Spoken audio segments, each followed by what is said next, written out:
Hi, everyone. Welcome in. Thank you all for being here. Just take a moment to set up your space, grab your journal, a few housekeeping tips for you. This is creative warm up and cool down ideas for movement teachers or hoop teachers, just in case you weren't quite sure what we were going to be moving through today. There is a chat box. And if you would like to say hi or ask any questions, then you can use the chat box and I will be able to answer you along the way.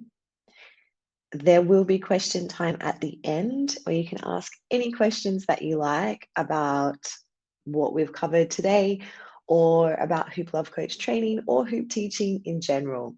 So stick around for the bigger Q&A at the end. If you cannot if you can't make it for this whole time, then I will send you a recording.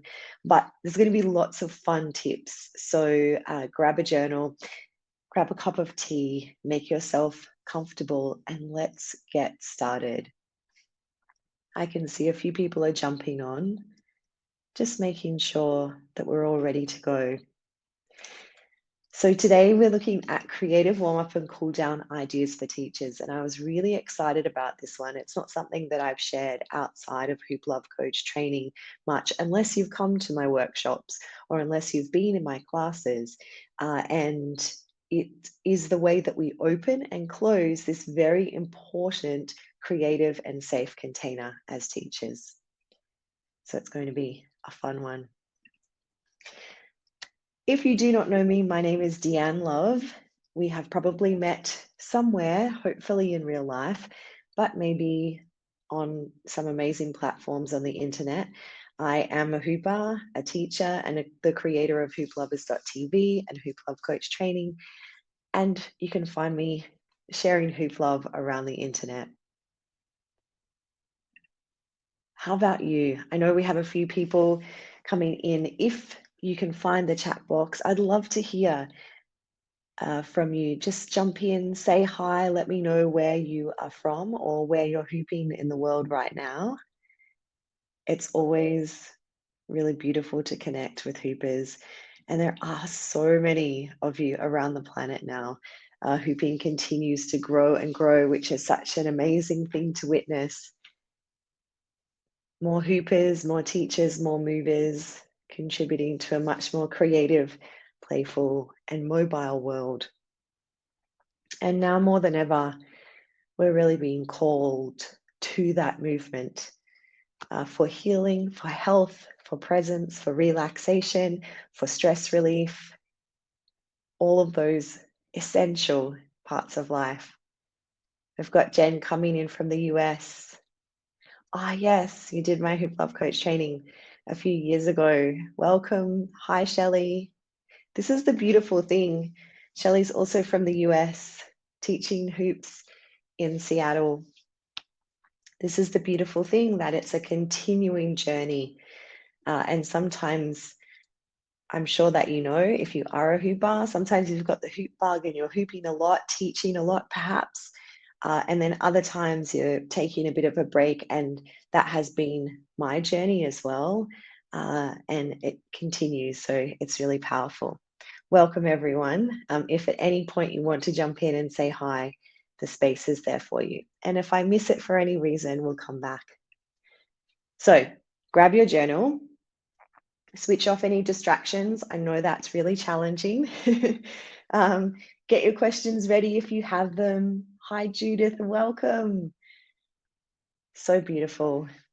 And again, just a reminder, there's a chat box. And if you're watching this back in the future sometime as a recording, it's probably going to be on YouTube or maybe in an inbox, and you can reply to me that way.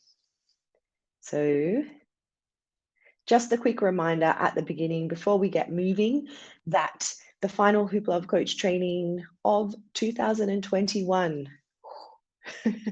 How is that even real?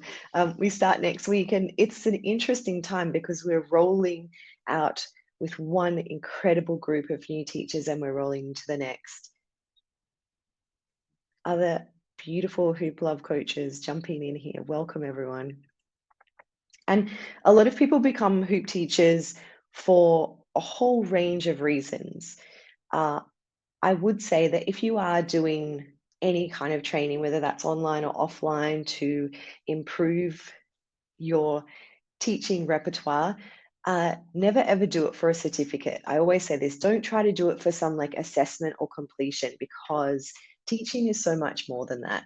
And I always highly recommend, as someone who has been teaching for over 20 years now, go into these things if you can with a much bigger picture perspective. Go into it because of the learning, because of the support that you'll get from not only your students, but other teachers as well. Go into teaching for connection.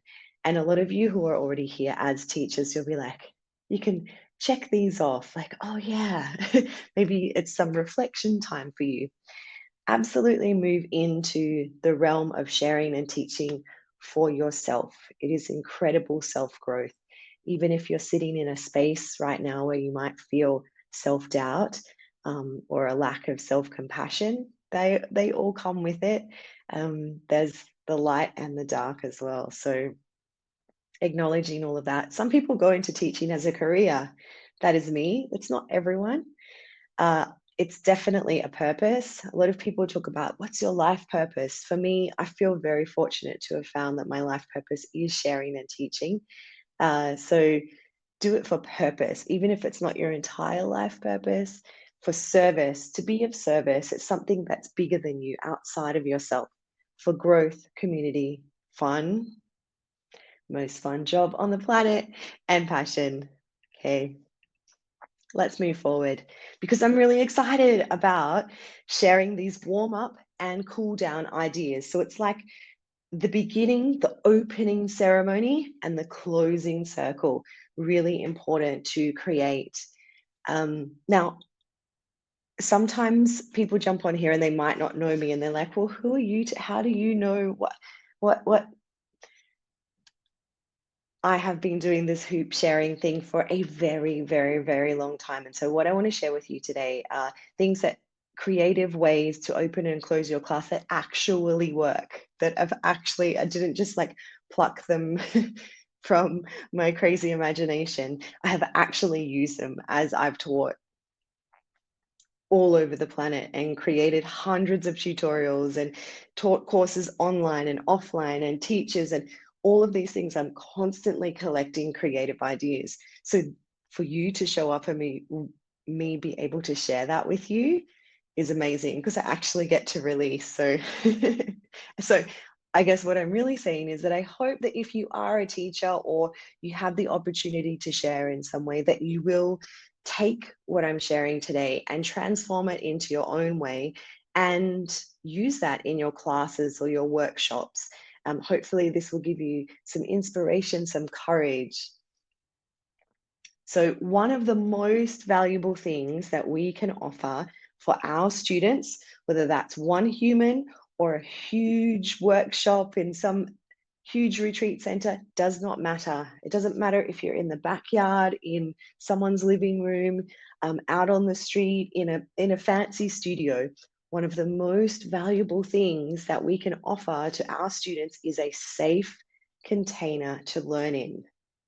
Now, you might be thinking to yourself, like, oh, that might be a physical safety, like making sure the floor is, not too dirty, or making sure that if you're in an area where there's a safety between, say, you and the street, that the doors can be locked. Or I know a few years ago, this always sticks in my head, but a Hoop Love coach was searching in her area everywhere for a venue that she could teach in.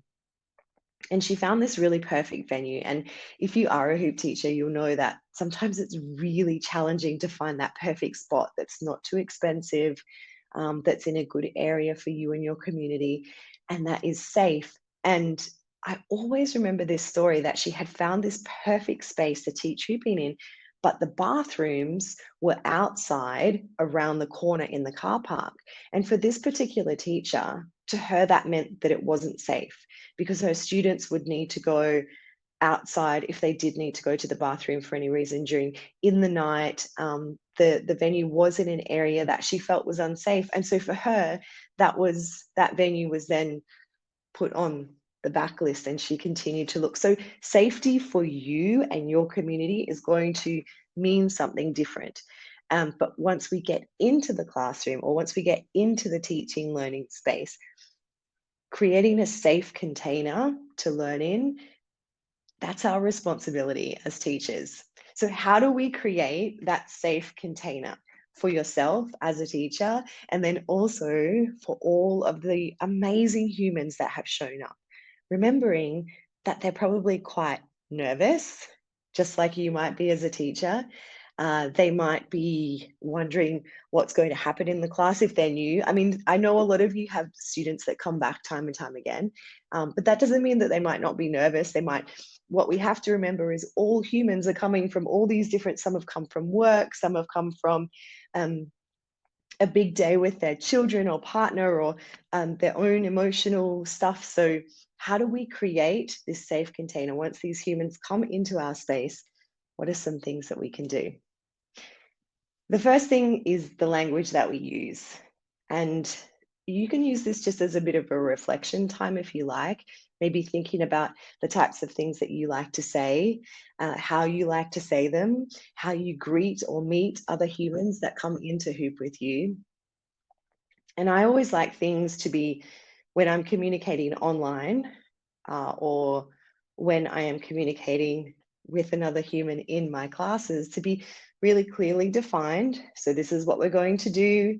It's going to be fun and playful, and don't worry if you don't get it. Being clearly defined what's going to happen. Well organized.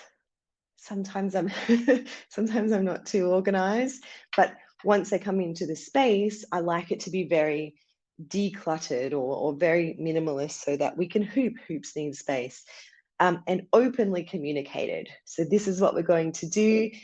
You're welcome to, just like I said at the start of this workshop, make yourself at home. You're welcome to do this. The bathrooms are over there, so that when a student comes into a space, they feel welcomed and safe. A well-planned but flexible. So we need to have this really, I believe, organized planning. Preparation and planning leads to confidence. So have you ever done anything and you're like, I got this, and you just kind of go in and freestyle and wing it, which can also be a really creative experience, but then you start to feel a bit nervous or jittery because you didn't plan the activity. I always think that planning leads to confidence. However, we need to be flexible because anything can happen. So having a structure and having a plan, but then also being fluid and being open, is really important. So well-planned yet flexible activities that welcome and gather everyone, or one person or two people, at the beginning of every learning experience. And usually, and I'm going to show you practical examples really soon, usually for me, this is some movement. So we bring the humans in, we welcome them in with clear communication, and then we get right into movement. And then thoughtful, creative activities, which I'm going to share some with you really soon, to bring the collective back together at the end. And if you are a teacher, or if you have been teaching, just give yourself some time to reflect on what you generally do to open the class or open the learning, and then how you bring people back together into connection at the end. And it's your style and it's your flavor. So what we're always trying to do, and this is what we do as humans anyway, is set the tone. And in the first module of Hoop Love Coach training, we go into your special sauce, the flavor that you like to give to everything. And some questions that we're often asking ourselves to set the tone of our class, of our workshop, of our quick little tutorial is, how do I want to feel? So how, as you as a teacher, how do you want to feel? Do you want to feel amped up and wild? Or do you need to feel calm and connected and ready to deliver whatever it is that you've planned?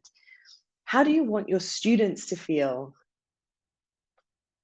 That's often, it's a huge one, because they're going to come with many feelings, and throughout the course of the learning, the hoop teaching, they're going to feel a whole bunch of learning feelings. But how would you like them to feel?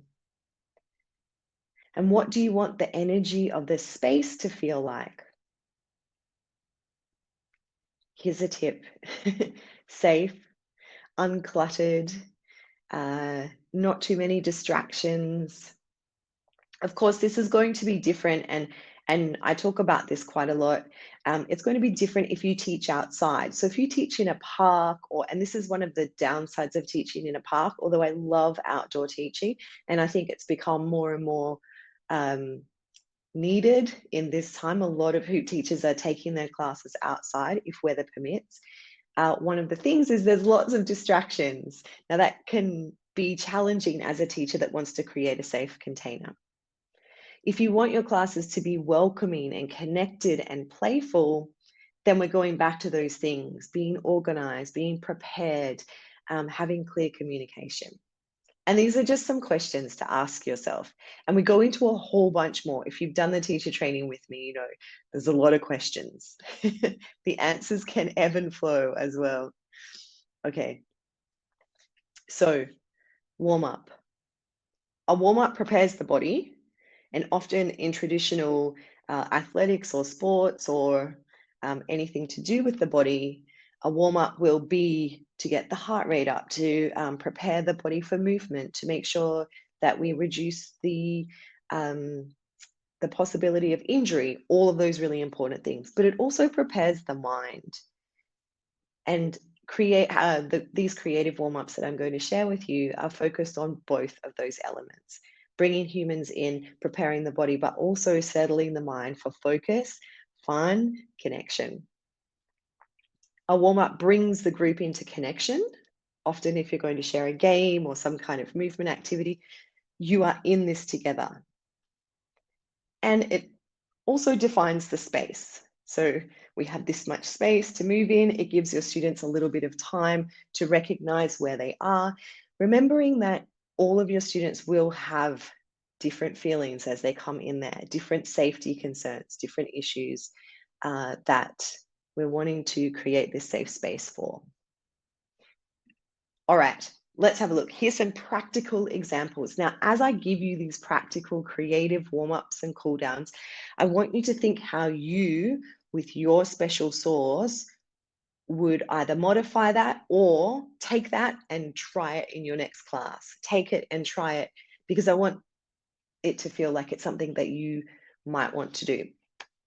So, speaking of exploring the space or defining the space, one creative way that you can warm up is called exploring the space.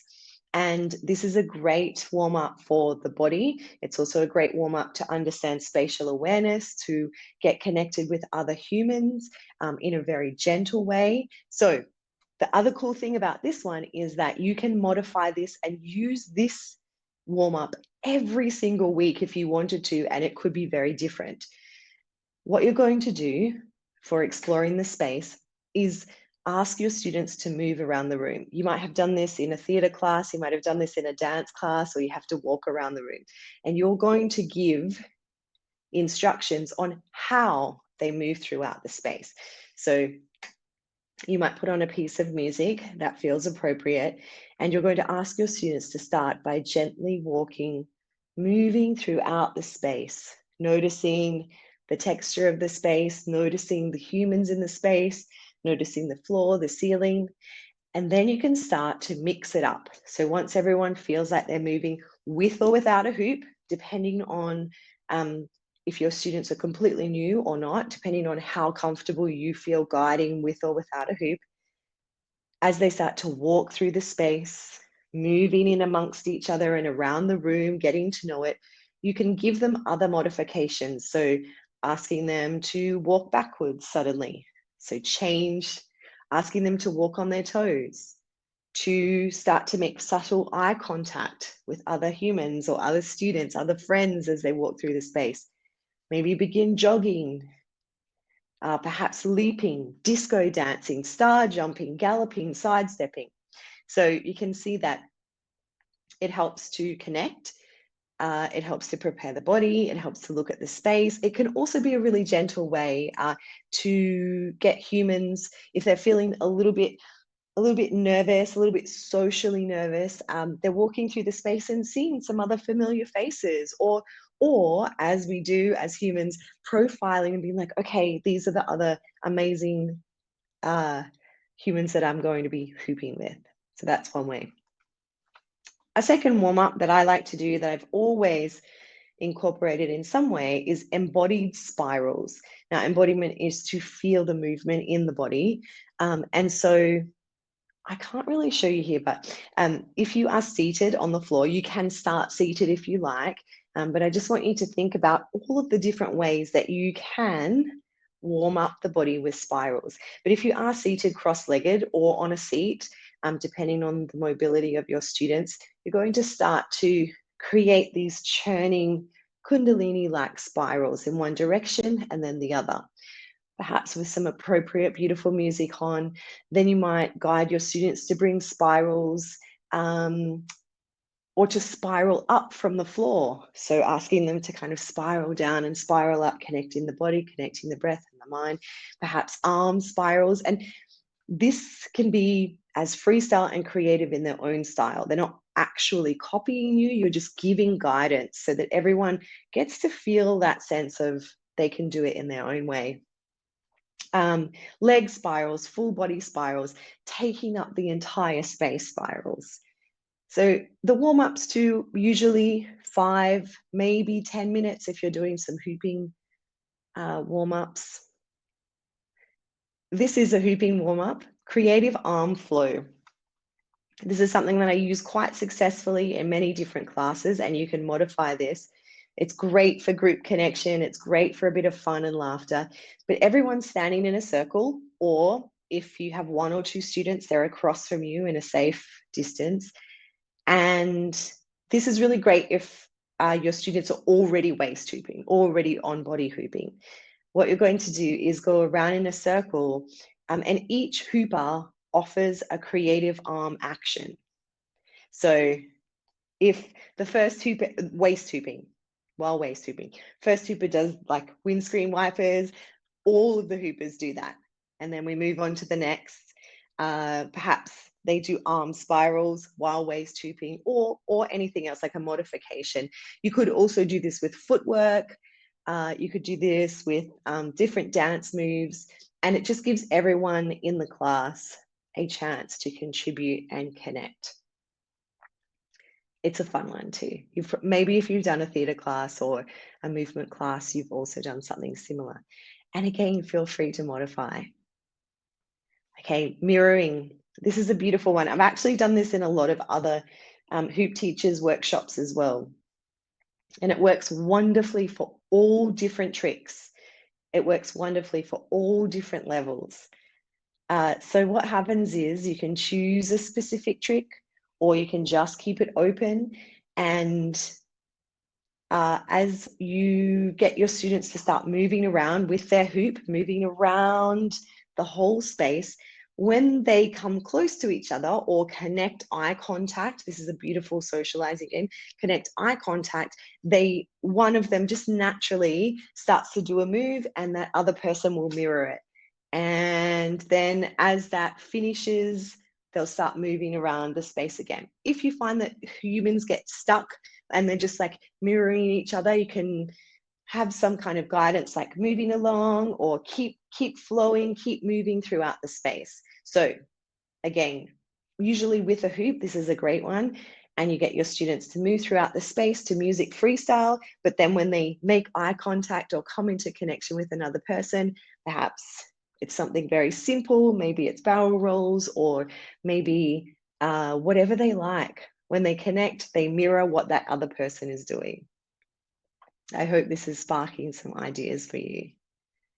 Please, please try these out, because the thing is that if we're not trying them, then you can't, if they're not in action, you're not sure if it's going to work for you and your community and your teaching style as well. And the beautiful thing is when you try them out, you get to modify them and make them your own. A hoop workout. I know a lot of teachers do this as their warm up. It's a great way to do it, especially you don't have to do on body. If your students are super new, you can do an off body move workout. And basically, it's like the name suggests, it's a hoop workout. So you usually pick one song and a sequence of moves that you repeat. And maybe when the chorus comes on, and it's usually really simple moves so that your students, even if they weren't highly skilled hoopers, with lots of tricks, they could still do it. So perhaps some playful freestyle as well when the chorus or the bridge of the song comes on so that they can get their own little groove on. And if you are looking for ideas, again, you don't have to copy if it's not your style the same way that I do it.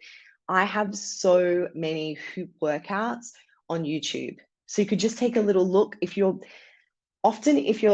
wanting some new inspiration for your class or you're not sure what to do, it's okay to be inspired by other teachers. It's okay to be inspired by something that I've done, but perhaps it's not your style of music or it's not your style, and modify it. So if you are thinking of doing a hoop workout as a warm-up, it's always good fun. But it can pose a challenge because you have to remember that warm-up to that song. And not all teachers want to teach in a choreography style. And if you have a busy lifestyle, then remembering the whole song just for the warm-up can be a lot. So make it really simple. Perhaps you're choosing just 5 moves and you're repeating those over and over again as the hoop workout warm up. Okay, so there we have a few warm up ideas. How is that all feeling for you? Are they ideas that you already use as a way to bring your students together? Do you offer similar in modification, or are they completely new to you and you're like, oh, cool, I might give them a go, I'll give them a try? I hope that they have sparked some ideas. In all of these workshops that I share for teachers, the whole energy is to take what you need. We're busy, we have a lot. There's so much that we could use in each and every class and workshop. But you have to really, in the preparation, just define what it is that you're going to do. And remember that I said preparation, but be flexible. Prepare for confidence and creativity, but allow flow. Thanks, Shelley. You've tried a couple, but now the creative juices are flowing. Yes, and sometimes, as someone who's taught for a long time, we can get on repeat. We can do the same kind of things, which are awesome because it's your style. But sometimes you just need a bit of a shake-up, and you're like, you know what, this week or this weekend, whenever it's going, next month's workshop, I'm just going to try this. I'm going to do something different. So that's great to hear. Creative juices flowing. All right, so we do our warm up. It's the first 5 or 10 minutes of the class, and it can seem like a short time, but it's so essential because, as we said, it makes people feel safe, connected, it's clearly defined and communicated. And in that time, for those of you who are using that warm up time to really clearly communicate your class, you might do your welcoming spiel as well. So, and this is often for beginners. If you have new humans in the class, welcoming them, introducing yourself really briefly, and letting them know that the class runs from this time to this time. A lot of students really appreciate that you stay on time because we all have busy lifestyles, or they have to catch public transport, or a whole bunch of things. So this class will finish at 8 p.m. and create that container. So you've done your 5 to 10 minutes of warm up, very important, kickstart the class, and then going into your learning activities, focusing on skills, choreography, flow sessions, whatever it is that you're working on. And then I always like to, as we're coming close to the end, give a chunk of playtime. And this is integration time. This is time where I can go around to students, questions can be asked, I can give some one-on-one guidance, or students can just have space without me talking, without any, just have space to play. Then after that playtime, this is just my structure personally, but it might help you too. It's cool down. And cool downs are so essential. There have been times in when I have been running overtime or haven't felt like I have time, or like, oh, maybe nobody wants a cool down, and I've just let the class disperse. And it just doesn't feel good. There's no ritual, there's no closing of the container. Now, a cool down settles the body and the mind, because for many of us with hooping, we're way up here, there's lots of energy. And then if I'm just like, okay, everyone, thanks, great class, bye, um, that just all goes all over the place. Remembering people might be riding a bike home, might be driving a car, might be walking out. And if they're very scattered in their energy and we haven't given them some time to settle down in their body and their mind, that can be a lot to take out into the world. It also very, very importantly brings the group back into connection. Some of our students are there to feel supported in social settings that aren't a whole bunch of small talk, or that don't put too much pressure, but they can communicate and be around other humans. And so bringing them back together in a collective space allows for that gentle socializing as well. And also it closes that safe container. So it is really, that's why it's really important to do a cool down of some capacity, of some, even if you're in a bit of a rush. I know some people rent venues and you have to be out of there. Plan and prepare your time and class flow to give even just a little cool down. Okay, so a cool down that you might want to use is like a slowing down sequence. And this might be, and this is something that I do often, and it just brings everyone back together in a circle, or I'd even do this online. And it's a gentle guided flow with or without a hoop. Now, for many, many years, I taught hoop fitness in gyms in Tokyo. And the gyms wanted everything to be amped up to here. They wanted fat burning, they wanted fitness, they wanted wild, over the top, like heavy duty, go, go, go hooping. But I always, no matter what, brought the class down with a slow flowing sequence. And often for me, that was modified stretches and yoga poses with a hoop. So we might balance it on our head and twist to one side, doing very gentle movements to soothing music. Now, this might be intuitively led by you as someone who stretches and cools down a lot, or you may have to go into some planning and kind of, for you it might be like if you go to any of the fitness classes, like the branded fitness classes like Zumba or Les Mills, that kind of style, you might take inspiration from something like that. Or it might be your own yoga flow, it might be your own favorite stretches, and just bring that in, bring the music down if you can. And if you have not planned a playlist where there is gentle flowing music at the end, you can turn the music off and be in silence and just be really aware of bringing the energy down, that a cool down is settling the body and the mind. Who already does this? Who already, doesn't matter if you, it's not wrong if you don't do this, but I have a vibe that a lot of teachers already just bring the collective back together. Gentle music, gentle flowing, cool poses or stretches. And what I really love too about using a gentle or soothing music track is it also is a great timing for me.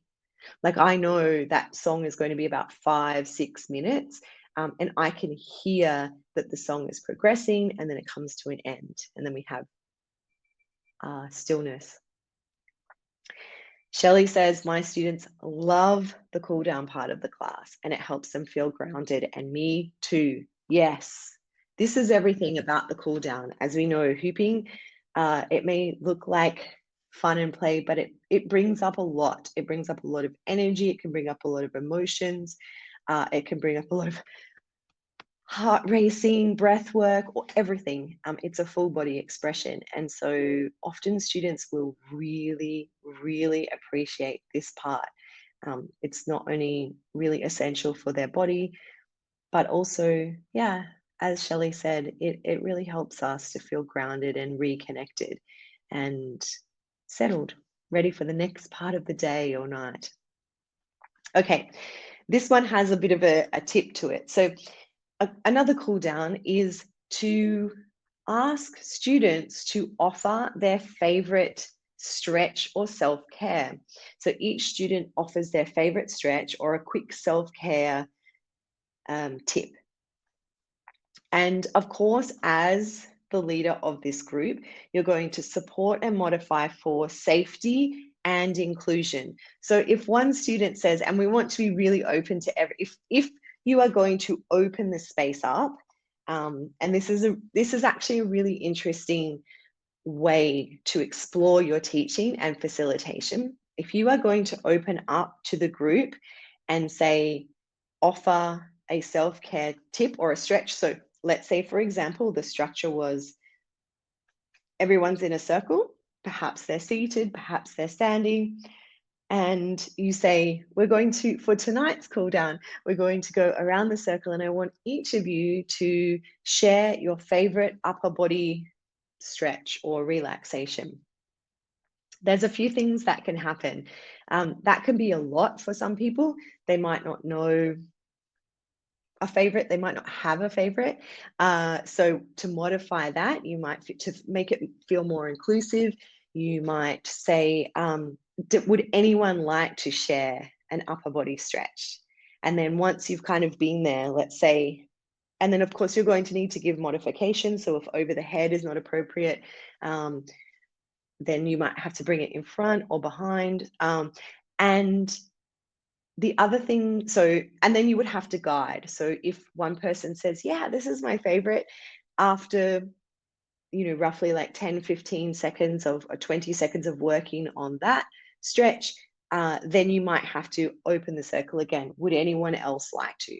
Rather than going each person. But if you know your students and they're all really active and they all really want to contribute, then you could say every single student is going to offer a favorite stretch if you've been working together for a while. So this one can be a great one because you get this interaction, but it also requires guidance for safety and inclusion.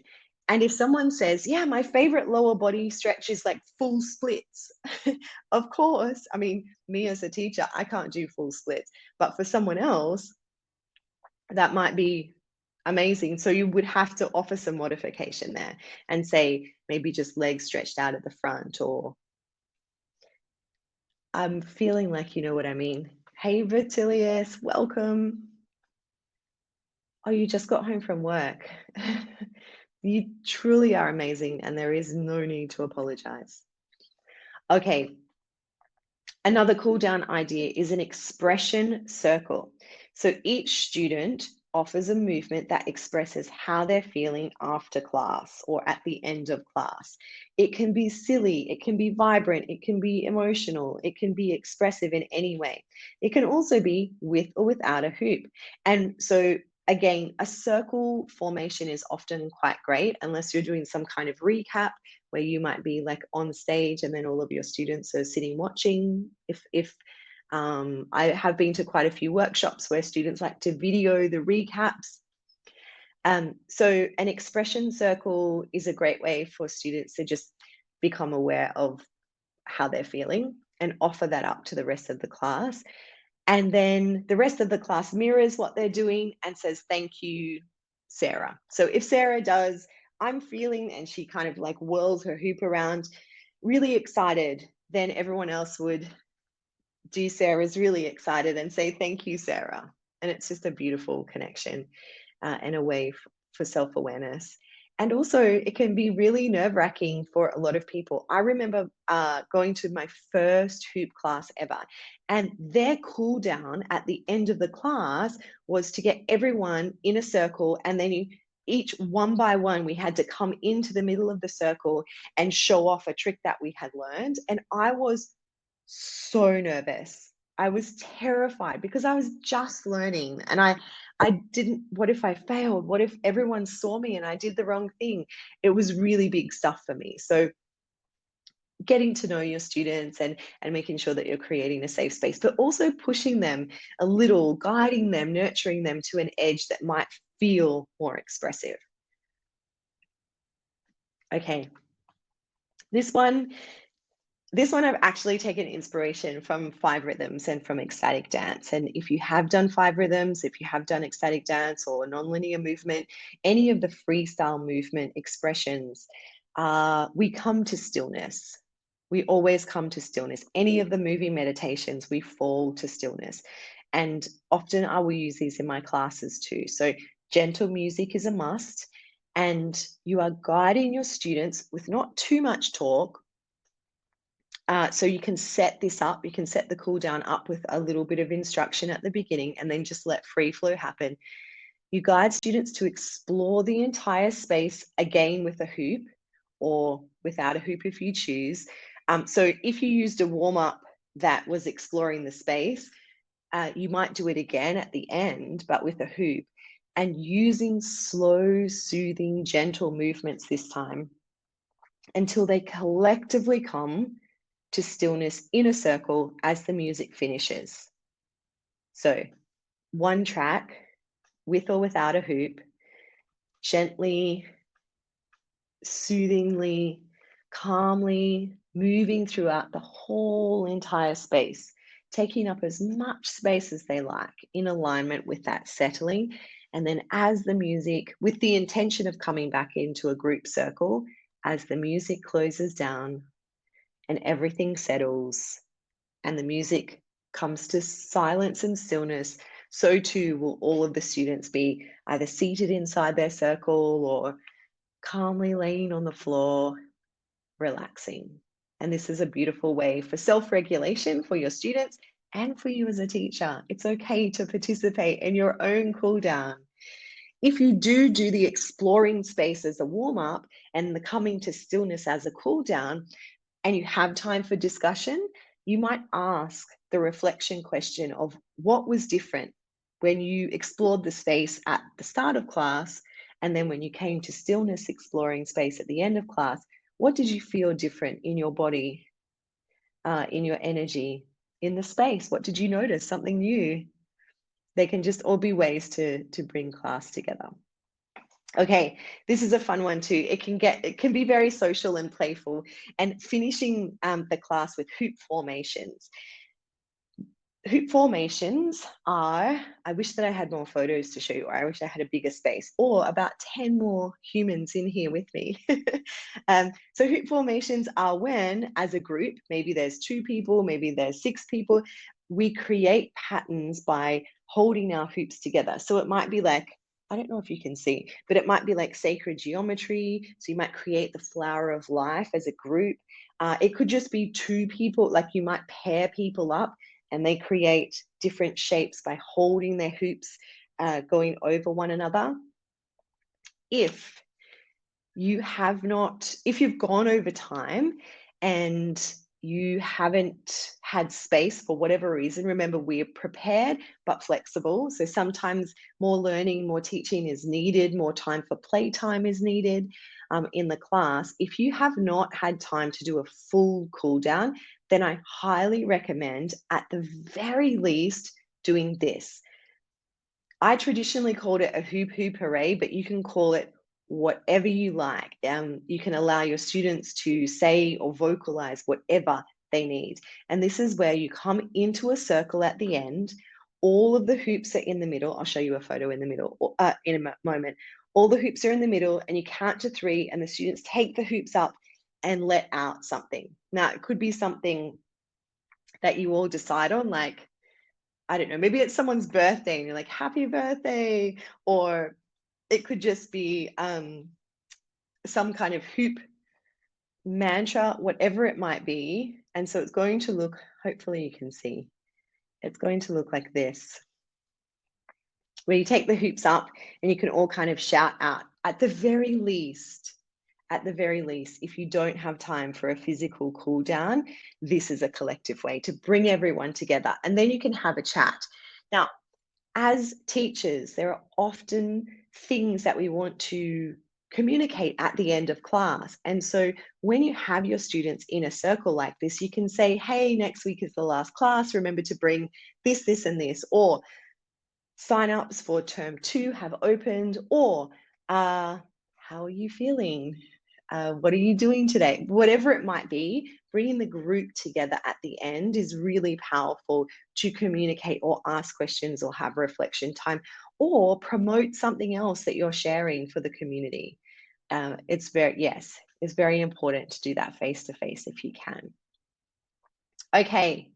Hey, by the way, this picture here is a very, very old picture from when I was teaching students to hoop, children to hoop, actually, full time in Melbourne.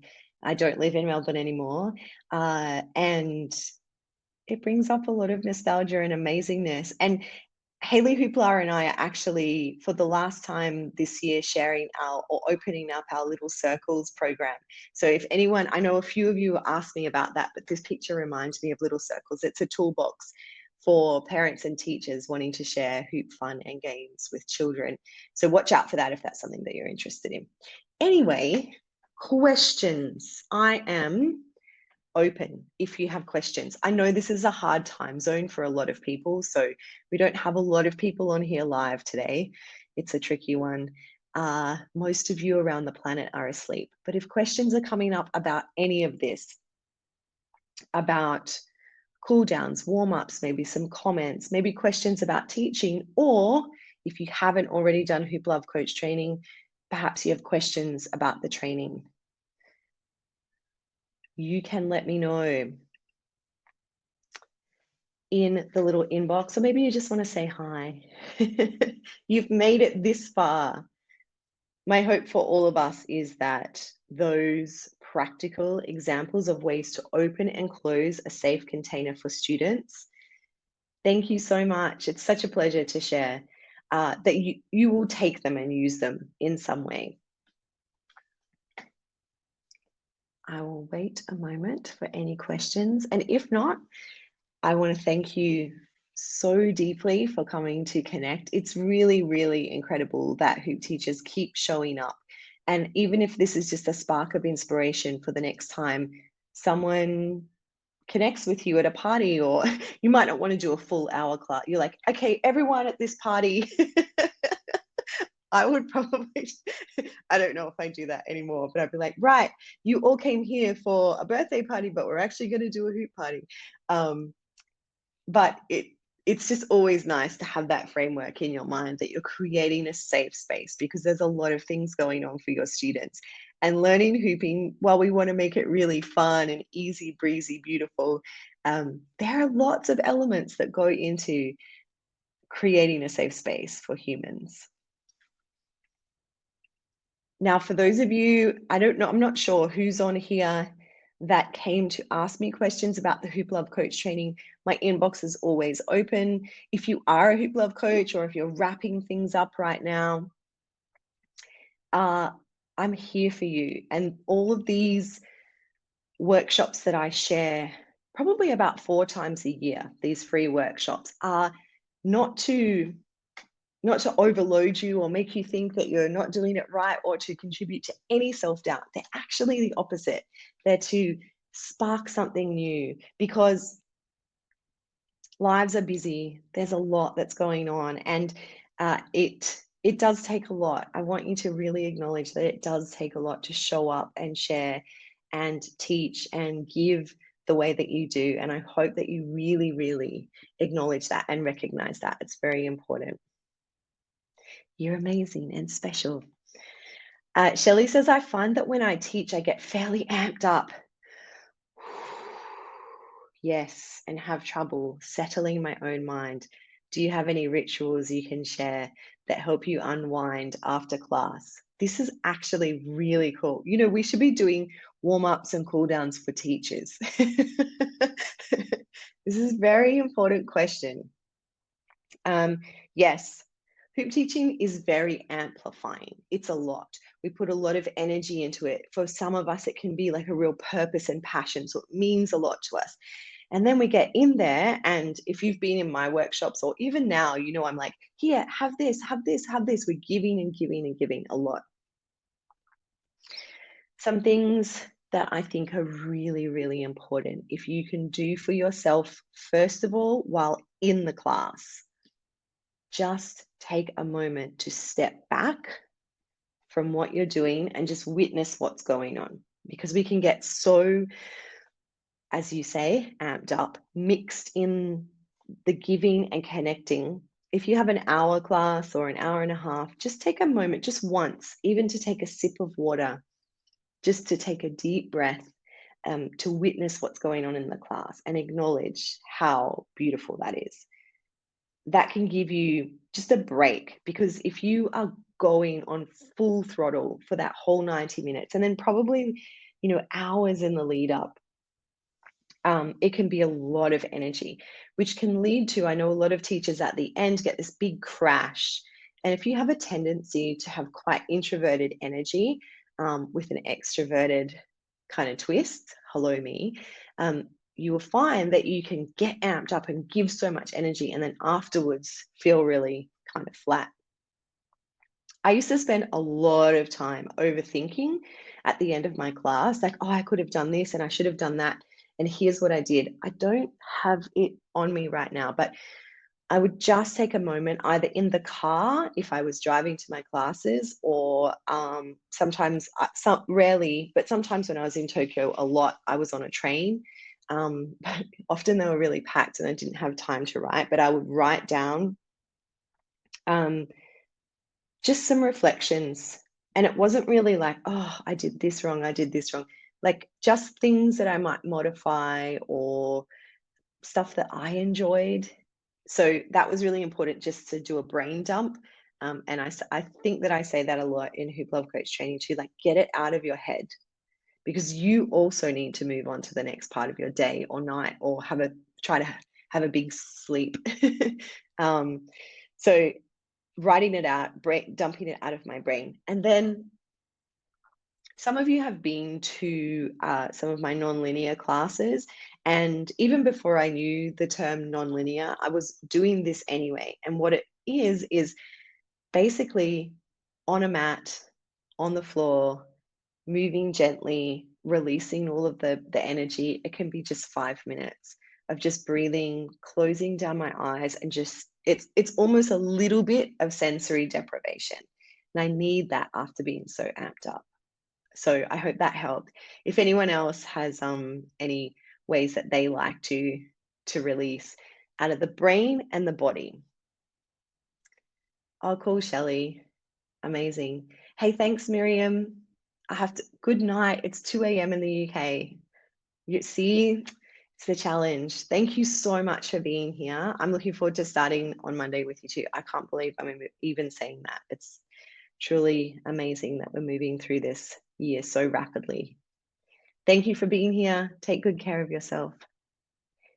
Thank you so much, Laura from Estonia. Thank you. Incredible.